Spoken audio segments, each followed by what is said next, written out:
لا ما انا ترميها على اللين اللي جنبها. اللي التاني مش عارف لا انا قاعده اتسلى كده. هي اللعبه كده لما بنيجي نوصفها نقول كده تبدو للناس ان هي بتمسكي كوره وبتدحرجيها عليه بتوقع شويه تقولها الخشب البنس. البولينج اصعب لعبه في العالم. ايوه ليه بقى؟ ليه؟ يقال ان الجولف اصعب لعبه اه لان بتقابل متغيرات وانت بتلعبي، النجيله، الريجه، الهواء، الريح، تغيري مضارب كتير، ستايلات معينه. البولينج نفس العمليه كده، كل دقيقتين الملعب اللي اللاعب بيلعب عليه متغير. ازاي؟ مش هي الصاله مقفوله؟ كل دقيقتين الملعب اللين بيبقى موجود اللي هي حاره اللعب الخشب، بيتحط عليه زيت بمكان معين بنظام معين، في آلاف الأنظمة في الزيت اللي بيتحط على اللينات دي. الزيت ده بيحكم اللاعب يلعب من أنهي منطقة. اللين كله عرضه مثلا 40 بوصة 42 بوصة، متخيلة حضرتك طبعا.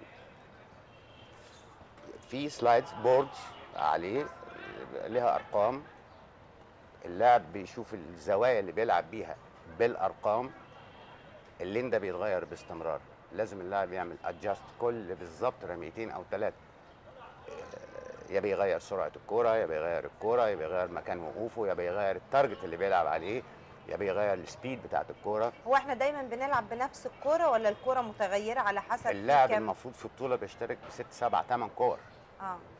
يعني اقصد كلهم نفس الوزن ولا لازم هو اللاعب يتغير؟ ليه وزن ثابت. انما الكفر ستوك بتاع الكوره او طبيعه الكوره نفسها بتختلف لتلائم طبيعه الزيت اللي موجود.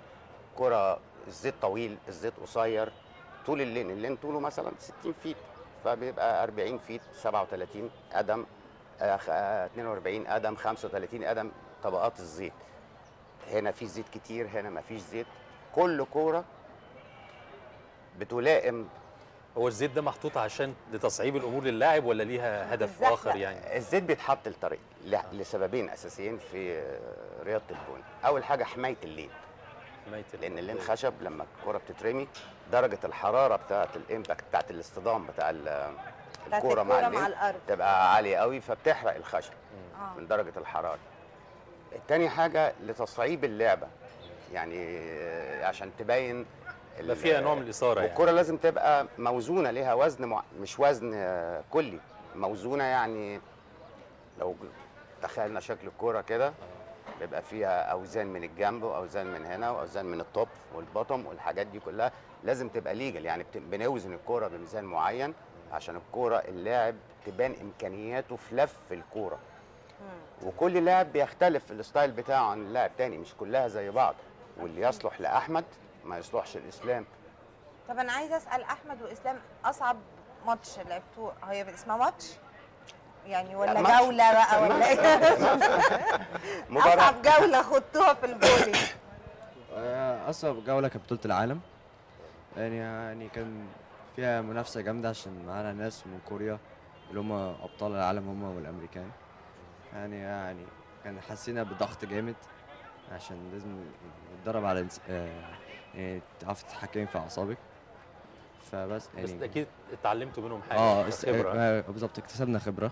ودي اهم حاجه في اللعبه دي، اللي انت تحتاج يكون عندك خبره عاليه عشان تعرف تمسك اعصابك، ولازم تكون شايف الزيت ده عامل ازاي ويتحرك بسرعه وكده. ومن اهم انجازاتنا يعني اللي هي انا كان عندي بطوله اندونيسيا مفتوحه للاساتذه، انا حصلت على اول فيها، واسلام حصل على الثالث في بطوله ماليزيا. طب ما تقول لنا اسلام بقى اصعب جوله ليك او اصعب مباراه؟ لا هي بصراحه كانت بطوله العالم. ان الزيت كان الاشول، انا اصلا اشول، كانش مساعدني.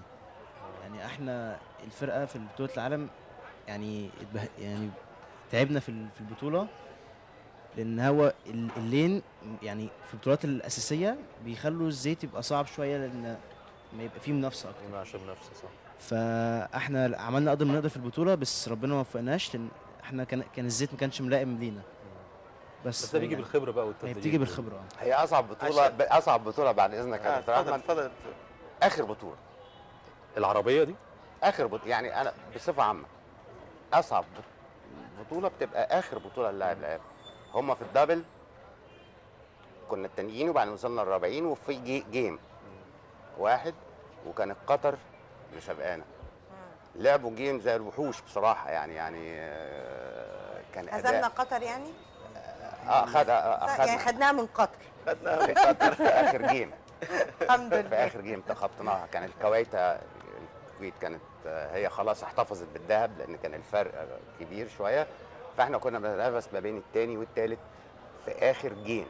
ومش عايز اقول لك في اخر جيم، يعني هنقول في اخر 3 فريم يعني الجيم بتاع البولينج متقسم ل 10 فريم، كل فريم بترمي فيه رميتين ماشيين تايد مع بعض يعني لحد زي في ماتشات الكوره الاخر، زي اخر الوقت ثانيه الضايع كده يعني. الحكم لما يصفر، وكان فاضل 3 فريم بس احنا بره. لا الحمد لله خلاص طالما احنا حققنا انجاز. هم الحمد لله. ما انا بقول لحضرتك يمكن احنا صعوبة الوضع. الصعوبه، وده اللي قاله الدكتور احمد، المنتال جيم بتاع اللاعب ازاي انت تتحكمي فيه بقى كمدرب واقف وراه، ان انت تحافظي على ثباته الانفعالي ما يفكش. كان احمد على طول يسالني احنا طلعنا ولا لسه؟ السكور ايه؟ الورقه انا حاططها في جيبي وما بتبصوش، هو كل جيم المفروض بيطلع السكور. يمكن عشان كده استكمالا لكلام الدكتور وجدي صديقي، احنا بنتكلم في فكره الاتحاد بقى، ان احنا بنحاول نقلل الصعوبه دي من خلال تنظيم بطولات محليه قويه جدا وبنستضيف فيها البلاد العربيه احيانا زي بطوله الغردقه وشرم الشيخ، وبنحاول قدر الامكان كاداره ان احنا ندفع بيهم في البطولات الدوليه العربيه والقاريه والدوليه. يمكن احمد لسه يمكن السن برضو مش كبير قوي، لكن بيقول لك انا لعبت في كاس العالم وكانوا يمكن موجودين في تايلاند وفي هونج كونج وبتاع، فاحنا بنحاول نوفر لهم ده عشان نوجد احتكاك قوي جدا ليهم في البطولات دي، فنزيل من عندهم الرهبه، وتباعا ان شاء الله يكون ليهم مستقبل كبير. طب الناحيه الماديه مهمه عشان نحاول نحافظ على الشباب دول الناجحين اصلا ان هم يكملوا. هل في دعم من الاتحاد، مصادر دخل تساعده انه يحافظ على الشباب او والله في الابطال؟ الفتره اللي فاتت دي جاي على النقطه اللي يعني معصبانا كلنا بصراحه. يعني هو الاتحاد يقول لنا، رئيس الاتحاد يعني يقول لنا جيت على الحته اللي هي في الحكايه دي. هو مضايقانا كلنا الحقيقه هو احنا زي مصادر كل المصريين كلنا بنوعي من نزله الفلوس. عديها بقى. يعني احنا في مصادر للدخل بالنسبه للاتحاد، في مصدرين الحقيقه. في مصدر اساسي بنعتمد عليه، ده اللي هو الدعم بتاع المجلس القومي للرياضه، وده لا يتجاوز ال 200,000 جنيه، ما يغطيش بطوله واحده الحقيقه. ولكن احنا كاتحاد بنحاول من خلال الطرق ومن خلال لجنه تنميه الموارد، يمكن قبل الموقف الاخير بتاع الدوله والظروف الراهنه كنا قدرنا ان احنا نوفر الامكانات بتاع الجوائز بتاع البطولات الدوليه من خلال سبونسرز او من خلال الشركات الراعيه. لكن الحقيقه في الفتره الاخيره دي بدات نظرا لظروف الراهنه مش قادرين نوفر ده. لكن الحقيقه انا عايز برضو اناشد المجلس القومي للرياضه من خلال تواجدنا مع حضراتكم النهارده، ان احنا هننظم بطوله سينا للمره ال 14 على التوالي، ودي بننظمها بطوله دوليه مدرجه على الاجنده الدوليه للاتحاد الاسيوي، ودي هننظمها من 20 ل 30 ابريل اللي جاي، واحنا حريصين على تنظيمها في هذا التوقيت عشان عوده سينا الى ارض الوطن. فبنناشد وزاره الرياضه انها تدعم الاتحاد المصري عشان ننظم هذه البطوله، لان احنا نظمناها السنه اللي فاتت محلي. لكن عايزين تعملوها دولي. فاحنا عايزين نعملها دولي، لان احنا لو ما نظمناهاش 3 مرات متتاليه دولي ممكن ان يبقى يوقع غرامه على الاتحاد المصري. فالحقيقه لابد انه المجلس القومي للرياضه، بالاضافه لان احنا بنسعى جاهدين ان احنا نوفر برضو بعض الرعاه من خلال الرعاه. موضوع الموارد ممكن ادي لحضرتك نص صغيره، عندي وقت دي نص دقيقه اقول لك الفرق. يعني هنقيمها في المركز الدولي للبولينج في مدينه نصر بتاع القوات المسلحه. حضرتك بتقول سينا فافتكرت انكم لا بتعملوها احنا هناك. بننظمها في المركز. احنا تيمنا بس بعوده سينا الارض. اسمها كده. الامكانيات اللي حضرتك بتقول عليها، حد لحضرتك مقارنه بسيطه قوي، مش بينا احنا بره المقارنه خالص، انما حد فريق تايلاند 6 لعيبه كبار، 6 لاعبين ناشئين صغيرين، 4 بنات، ده المنتخب القومي بتاعهم، بتصرف عليهم 5 مليون دولار في السنه. دكتور لا مش ببالغ. شفت الولاد بصوا عليك بصه كده هتوقعهم في بعض. حققوا انجاز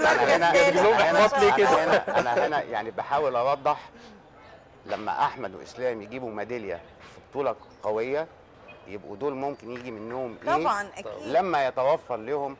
يعني هم بيلعبوا بطولتين في السنه او 3 في السنه. الفرق اللي جايه كلها، مش هقول معظمها، بقول كلها في معسكرات في فرنسا وسويسرا والمانيا وهونج كونج وكوريا قبل ما يجوا لنا هنا، وطالعين من عندنا هنا هيروحوا معسكرات تانية، عندهم بطولات الخليج وبطولات الكويت وبطولات قطر وبطولات. احنا اللاعب عندنا بيلعب بطولتين. اللعبه دي لو اللاعب ما لعبش 15 بطوله في السنه مستواه يقل. ما ينفعش. ما ينفعش. على العموم دكتور وجدي، الحمد لله ان احنا يعني شبابنا بخير ويقدروا ان هم يحققوا برضه انجاز الحمد لله، مفيش احباط ولا اي حاجه، باذن الله اللي جاي احسن. لا دول جمال والله العظيم، جمال دول بنحطوا في الصخر. طبعا. بس يعني الحقيقه برضو الاتحاد قايم بدوره قدر الامكان كناحيه اداريه، قدر الامكانات المتاحه، يعني الاستغلال الامثل للامكانات المتاحه مع برضو العمل الدؤوب ان احنا نوجد موارد غير تقليديه عشان يبقوا دايما موجودين على الساحه سواء جوه مصر او بره مصر. عايز تقول حاجه؟ شكلك عايز. واللاعبين، لا انا عايز اقول بس حاجه برضو عشان اهاليهم متحملين جزء كبير جدا من يعني المستوى اللي هم وصلوه طبعا، يعني تشجيع الاهالي طبعا ومصاريف وبيسفروهم وبيجيبوا لهم كور وبيجيبوا لهم لبس وبيجيبوا لهم، لانها مش لعبه رخيصه برضو يعني. لا الكره ب 2000 جنيه ثمنها يعني. وبصراحه كلمه اخيره، احنا ما شاء الله عندنا شباب زي الفل، احنا ينقصنا بس الامكانيات والعقول لتصنع ابطال، وفي نفس الوقت القاده. العقول موجوده، المدربين موجودين، والشباب موجودين، والشباب موجودين، ناقصنا الفلوس، الامكانيات الدعم والاداره. ان شاء الله. الامكانيات والاداره ان شاء الله. احمد عندك كلمه اخيره؟